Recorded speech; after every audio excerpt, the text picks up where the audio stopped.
another, right? You don't have to raise your hand. But you've heard it. I remember growing up always thinking this story was a little hokey. Now, not when I was a little bitty, because then you know it's just cool. There's towers and languages and stuff. But as you get older, you're like, this story's a little hokey. It doesn't.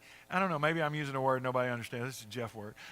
It's weird and it doesn't make sense. And you know, it reads like one of those creation myths from primitive peoples, and it just, what's happening here? And there's got to be more going on here than some people wanted to build a tower. I mean, what have they done that's wrong?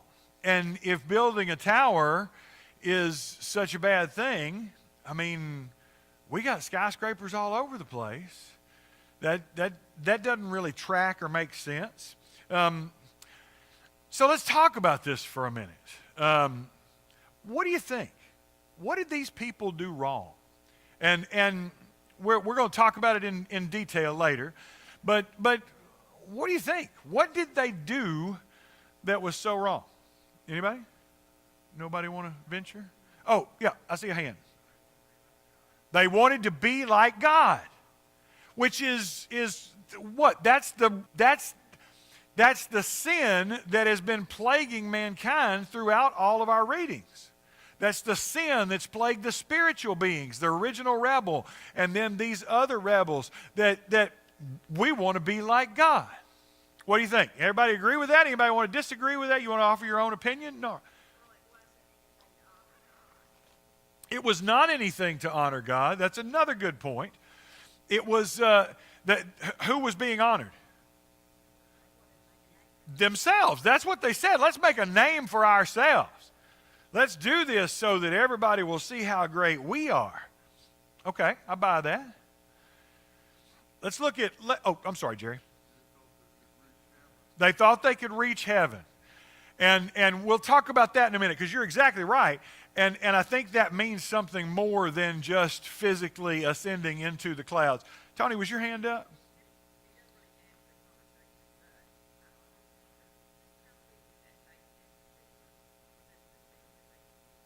Just how big did the base of this thing have to be that they thought they were going to get to heaven? Yeah, and what were they building, Larry?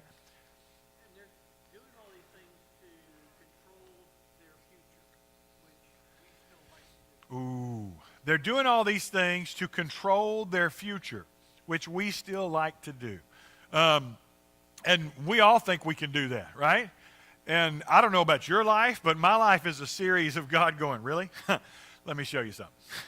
You know, I'm like, God, I'm going to do this. I want you to bless it. And God goes, yeah, hang on. But anyway, let's get back into the text here. Look at Genesis chapter 9. Flip back to chapter 9. Chapter 9 is the end of the flood, right? The flood ends. Noah comes out of the ark. He plants a winery. We won't talk about what happens next. You can read that on your own. But as he comes out, God gives him some specific charges. Chapter 9, verse 1. Then God blessed Noah and his sons, saying to them, be fruitful and increase in number and fill the earth.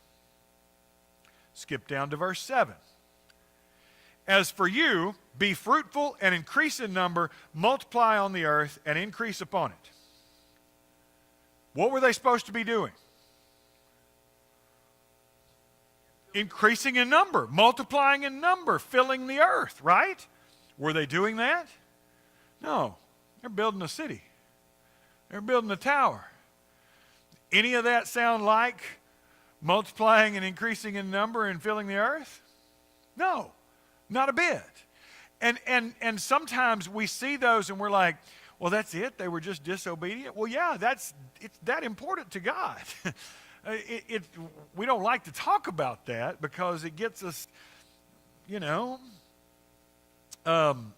Anyway, the Bible doesn't spend a lot of time, you notice, describing the tower. Tony's point, how big does this thing have to be?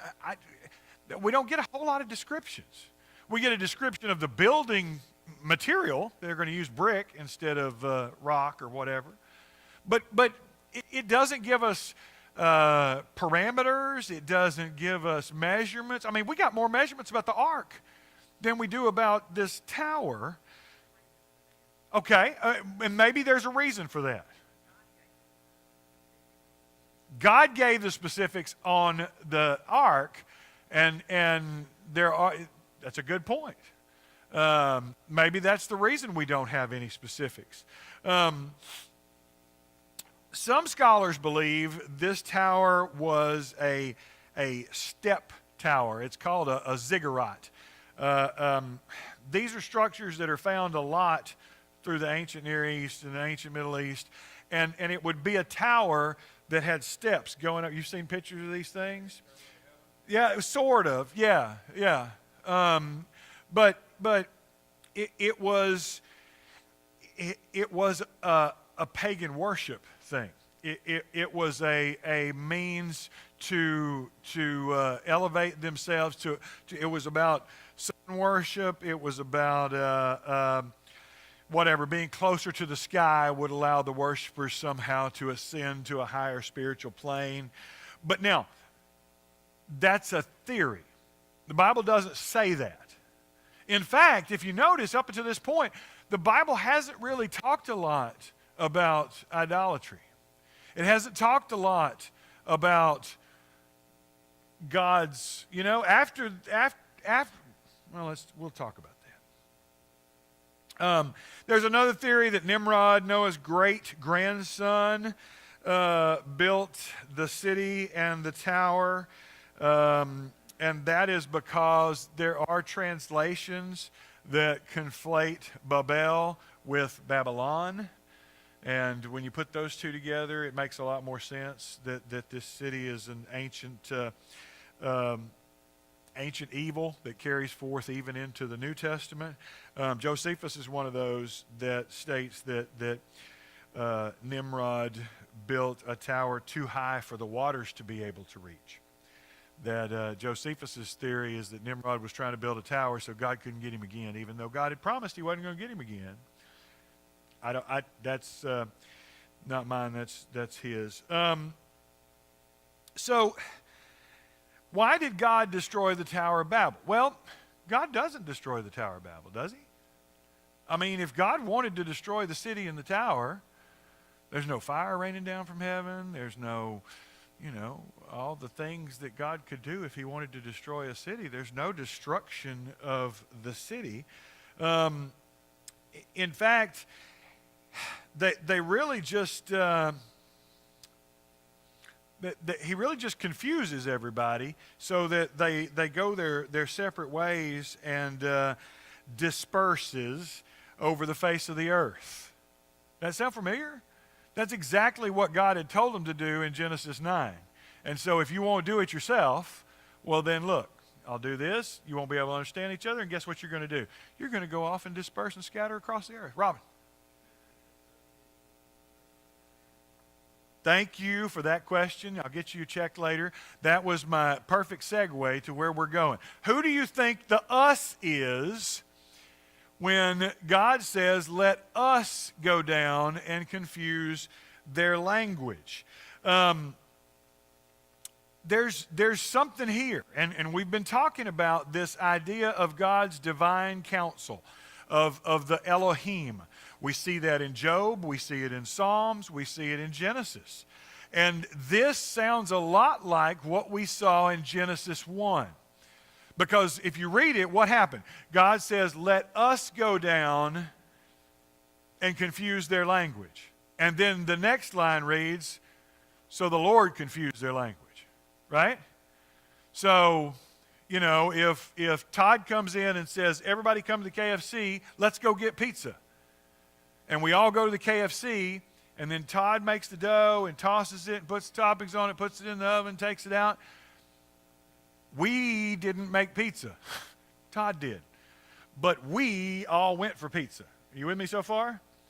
So the idea of these, that there was more than just Yahweh himself carries over from Genesis. We've seen it happen already. We've seen these other spiritual beings that are more than angels but less than Yahweh. The Bible is very clear. And you'll get people who will argue, well, the Jews were at one time polytheistic. No, there's no evidence of that anywhere at all, even in outside archaeology, anything. But the Bible is very clear that Yahweh is separate. Yahweh is different. Yahweh is Lord of Lords. And when he's talking about Lord of Lords, it's talking about the God of gods. It's talking about higher than anything. You with me so far? And we noticed that, we said that there was a lot more going on and there was a lot more here. You start to see that reflected in Deuteronomy, and that's where we're going to pick it up next. Deuteronomy chapter 32. If you turn over there, that's Deuteronomy 32 is part of Moses' song, and he's talking about what happened way back at the beginning. We're going to start at verse 8. When the Most High, that's Yahweh, gave the nations their inheritance, when he divided all mankind, he set up boundaries for the people according to the sons of Israel. For the Lord's portion is his people, Jacob his allotted inheritance. Now, this is another one of those pesky passages that troubles translators. Wow, that was fun to say. It's like one of those tongue twisters you used to do as a kid. She sells seashell. But anyway, this passage troubles translators because there's some issues here. He numbered them according to the sons of Israel in Genesis 11, when Israel wasn't born yet. When Abraham hasn't even entered the picture yet. That doesn't make sense. And they wrestle with it, and this is not just a English thing. The ancient rabbinic text, that's called the Masoretic text, the ancient rabbi Jewish texts have sons of Israel. Yet the Septuagint, which is the Greek translation of the original Hebrew text, has sons of God. And so when English translators come to it, we're like, like I'm one of them. They are like, what are we going to do? Which way do we go? What do we follow? And it depends on your Bible and their theory of translation. Some Bibles follow a theory of translation where they want to be more explanatory as to what it means. Others are more literal. They want to give you the actual words and instead of ideas. And so it depends on your translation's theory of translation, what you get. Jason. See, that's a whole different, that's English trying to clean it up, because that doesn't make any sense to either one. The Greek translation reads, when the Most High gave to the nations their inheritance, he fixed the borders of the people according to the number of the sons of God. And so they've wrestled with this forever and ever and ever until the unearthing of the Dead Sea Scrolls. When the Dead Sea Scrolls were found, one of the fragments that was found in those caves was a fragment of Deuteronomy 32, 8, and 9. And on it, it's the oldest existing manuscript known to exist. And it says sons of God. And all kind of theologians started having their minds blown. Rabbis, Hebrew, Jew, everybody, right? Because they're like, well, what does sons of God mean? Now, that rings a bell with us because of this class. We've been going through this, and the sons of God, just last week in Genesis 6, did what? The sons of God had relations with the daughters of men. Remember that? That phrase, sons of God. And so there's a lot of fighting about it, and you can go research that on your own if you want to research it on your own. But the point is, God at this point says, okay, you know what? I'm done with you. I'm going to break you up, right? I'm going to put you in different places, and according to the number of these Elohim that I have with me, this council, God is appointing administrators, right? He's putting managers over franchises, however you want to say it, okay? And so he starts to put, so we'll see this reflected later in Daniel, for example, is a big deal because the prince of Persia will appear, and the prince of Greece. You'll hear different. These are managers or spiritual beings that are appointed to administrate or take care of these different nations, these different groups. In fact, the right before this, in Genesis 10 or 11, there is a table of nations. And that table of nations is 70 or 72, depending on which translation you have, nations. And Israel is not included in that. So you have this table of 70 nations. And what you find is the same Hebrew root in Genesis 10 is used in Deuteronomy 32 to describe the separation of the human race and the nations that it substantiates. So God says, look, I'm going to break everything up. I'm going to send them all their separate ways. And I'm going to put you over this one. I'm going to put you over this one. I'm going to put you over this one. I'm going to start my own right here. Because Abraham hasn't entered the picture, right? And Genesis 11 is where it all changes. And God says, okay, I'm going to focus just on this one line right here. I'm going to start with this dude Abraham, and we're going to run from there. There's theories about whether Abraham's alive or not at this point. Doesn't matter. Israel is Yahweh's portion, Abraham's line. And that's going to start in Genesis 12. So what? Right? We broke up the nations. We mixed up their languages. We sent them all to different faces of the earth. Deuteronomy says God appointed, according to the sons of God, appointed administrators over them. So what? Why do we care? Ann.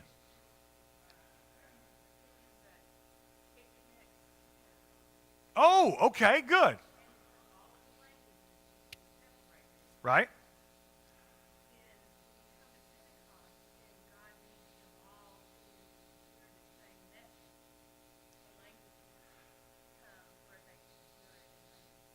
Absolutely. I read one theologian that says Pentecost is the unbabel. And exactly what you're saying, that and we'll get there. We haven't even broached the New Testament yet. We've flirted with it a little bit. We've talked about these different things. I mean, there's all kind of shades of this, right? You ever wonder why Jesus sent out 12 and then he sent out 70 or 72, depending on your translation? 70 or 72 nations, 70 or 72. I mean, you start going, oh, I see this reflected all through Scripture. Let me show you one more and start to see why this makes sense. Psalm 82. Psalm 82. And we're still talking about the divine council, the great assembly. Verse 1 of Psalm 82. God presides in the great assembly. He renders judgment among the gods. How long will you defend the unjust and show partiality to the wicked? Defend the weak and the fatherless. Uphold the cause of the poor and the oppressed. Rescue the weak and the needy. Deliver them from the hand of the wicked. The gods know nothing. They understand nothing. They walk about in darkness. All the foundations of the earth are shaken. I said, you are gods. You are all sons of the Most High, but you will die like mere mortals, and you will fall like every other ruler. Rise up, O God, judge the earth, for all the nations are your inheritance. So Yahweh is in the great assembly, and he's mad. He's mad because I appointed you over all these different things, and you're not acting righteously. You're not acting justly. You're not... You ever seen that movie, The Founder, with Michael Keaton, about the beginning of McDonald's? Anybody? Nobody? Yeah, I'm bored. But it's an okay movie. But there's one scene where he comes out on the golf course and he's got some of his franchisees and he's yelling at them because there's lettuce on the hamburger, or there's 3 pickles instead of 2 pickles, and they're all and he's like, no, you're not. This is not our way. This is not how you're. You with me? God's saying, look, I gave you a responsibility and you're not doing it my way. You're not doing what I told you to do. You're doing something else. So what are they doing? Well, they got appointed over these nations. And what's that original sin again? I'm going to be like God. And I'm going to let them worship me. And from this point on, from Genesis 11 on through the rest of Scripture, we start to hear about other gods. We start to hear about God saying, don't worship these gods that you've never known. Don't chase after these gods of the nations. And I mean, all the way through. Exodus, the plagues, what are the plagues about? You know, does he just randomly pick a bunch of awful things that he can do to people? No. Each one of those plagues reflects an Egyptian god. You want to worship the Nile? Watch this. I'm going to turn it to blood.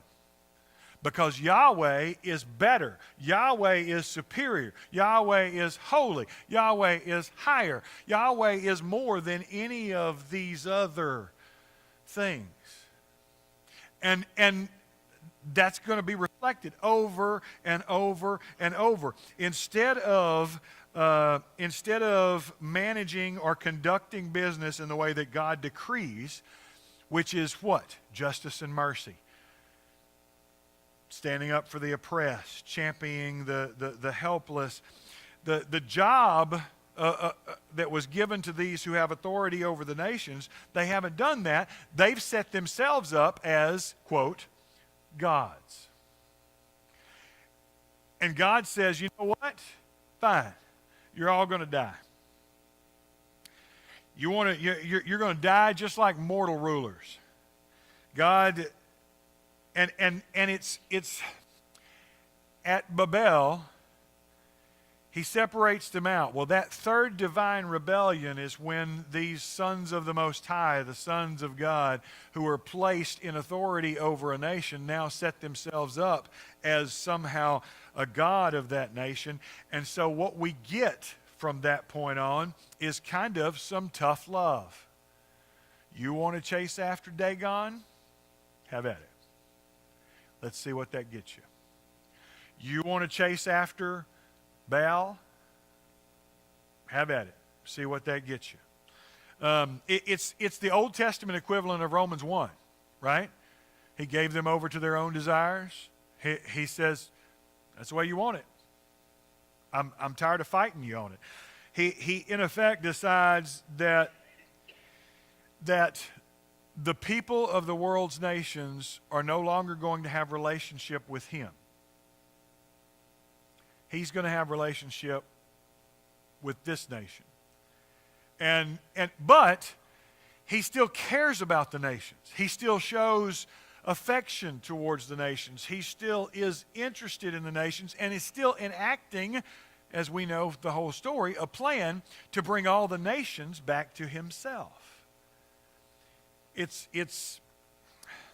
the implications of the decision of this passage are crucial to understanding much of the rest of the Old Testament and really the New Testament too, right?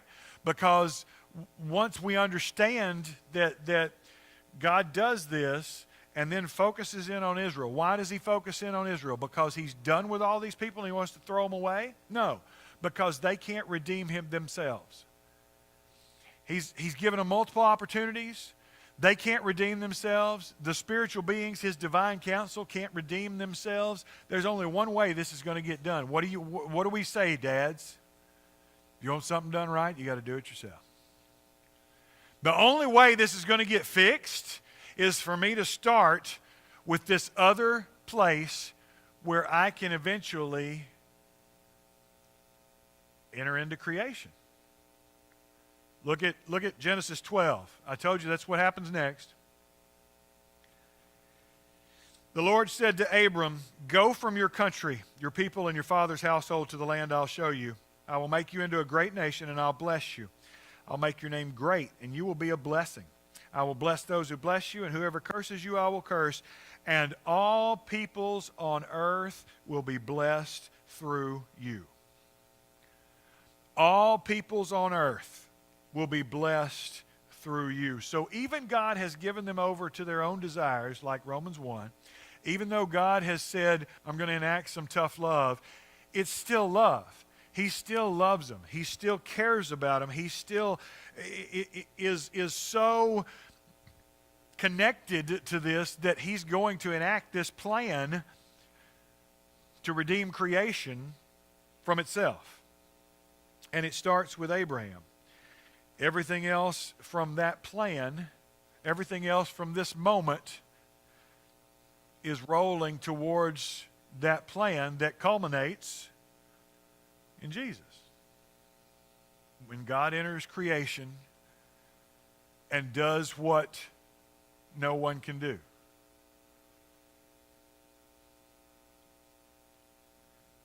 I know, it's a cold morning. I don't have a question there. But I want to hear your thoughts. And so I don't have a way. Usually I ask some question just to get you started talking, but Tim's not afraid to talk. Go ahead, Tim.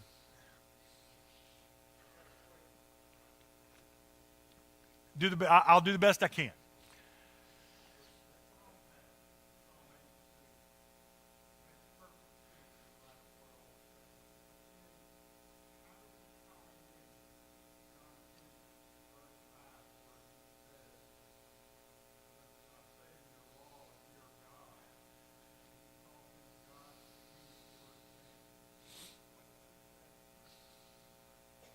That's a good question.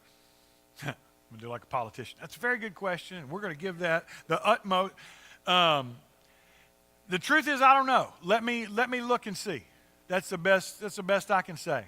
Because now you've got it in my head, so it's going to be a burr under my saddle and annoy me. Can I say we'll come back to that next week, because that's a very good question. And I'll have to do a little research before I answer that. I would just assume that because the heavenly hosts were also created beings, as we are created beings, we're very similar in God's viewpoint. And so passages like that coming from God can be for any of his created beings, you are God. Mm-hmm. But we're not really. We want to be, but we're not. Did you catch that? I know the people at home didn't, and I apologize. But that since these spiritual beings are created beings, these gods, Elohim, whatever you want to call them, are created beings just like we are created beings, that God saying something like that could be to either or both. Am I doing a terrible job? I'm going to make another comment. Go ahead. Go.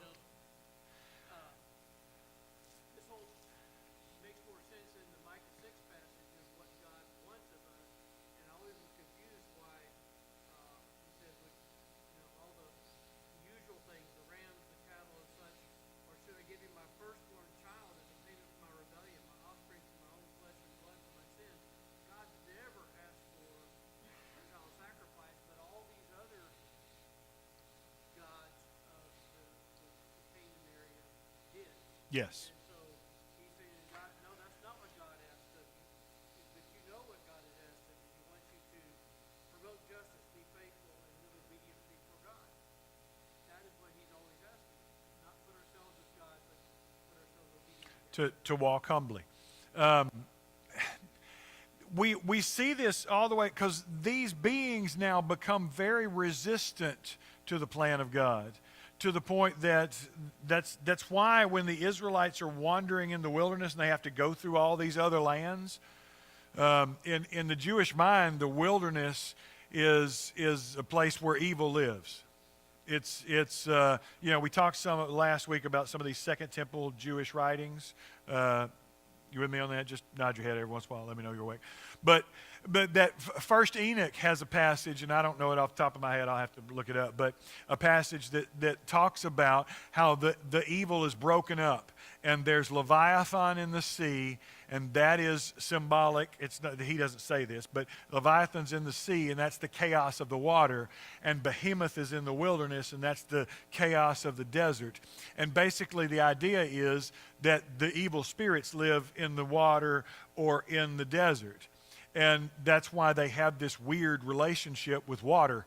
They live in the desert, so water's necessary and very important, but they're also terrified of it. That's why the Jordan River is a big deal. The Nile River is a big deal. Any of these water places are a big deal because that's where the chaos is. And so, but when you understand that, then you understand how many things does Jesus do on water? I mean, if you believe that the spirit of evil lives in the chaos of the water, right? That the spirit of evil resides in the chaos of the water, and here comes this dude who walks on the water and tells it to shut up, and it does. You see why they all fall down. It blows their mind because he just tackled the biggest monster in the world. Well, what did he do before that? Where did he go? He went into the wilderness and faces the other one. I mean, we talked about Leviticus last week in Azazel and how they sent out a goat into the wilderness because it was carrying the sin out, because that's where evil was. That's where it lived, out there in the wilderness. First place Jesus goes when he gets ready to go, wilderness. He goes out there and faces it. He goes out there, and is confronting these forces that have existed. And I'm not saying that Enoch is scripture. It may not be. But Jesus knows that's what's in their mind. Whether it's true or not, he's going to directly engage it. Does that make sense? And going back, to this passage here, like I said, you start to see the 70 sent out and the 70 times 7 and a lot of these things that reflect back on some of these issues. And when you lump in what we know about the Nephilim and the Rephaim and the Anakim and these giant that are a result of this spiritual rebellion, you start to see why. I mean, when David's lines start, what's the first thing David does?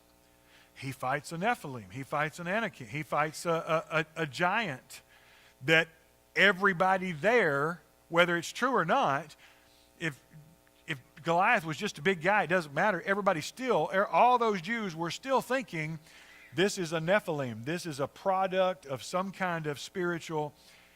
And so the first thing God has David do, take that down. And once this, I told you when we started this class, once we start talking about this, it really makes a lot of things make more sense. And a lot of things start moving and changing, and you start going, okay, I get now why this happened in this way. And if the Anakim are said to be descendants of the Nephilim, and the Bible says that the Amorites was a nation of Anakim, these are abominations, right? And it makes sense now when God says, go wipe them all out. And maybe that's just me. But I know there's a lot more, and like I said, we haven't even gotten the New Testament yet, but that's where we're headed. And I think we're not going to go through every single thing from here on out in the Old Testament, because every single reference, every single story, I don't want to do that. But we're going to jump ahead and start looking at the New Testament, and because when we get to the New Testament, some of the attitudes and understandings have changed, and some of it's due to this, 400 years of Jewish writing that, whether it's true or not, still influenced the way these people thought. And it still influenced the way they understood things about the spiritual world. And so a lot of things in the New Testament reflect that, but we'll get there. Sorry, we're out of time. Just enough to make you uncomfortable. So next week we will I don't know. Well, let me see. We're either going to start the New Testament or we're going to go back and look at this divine rebel, the devil, and how that all plays in, who he is and what he's all about. And so we may do that before we jump into the New Testament so we have a better understanding of what's going on. We're out of time. Thank you for your attention and your participation. We have about 15 minutes until worship, and then we will be right back in here at 10 o'clock. Thank you.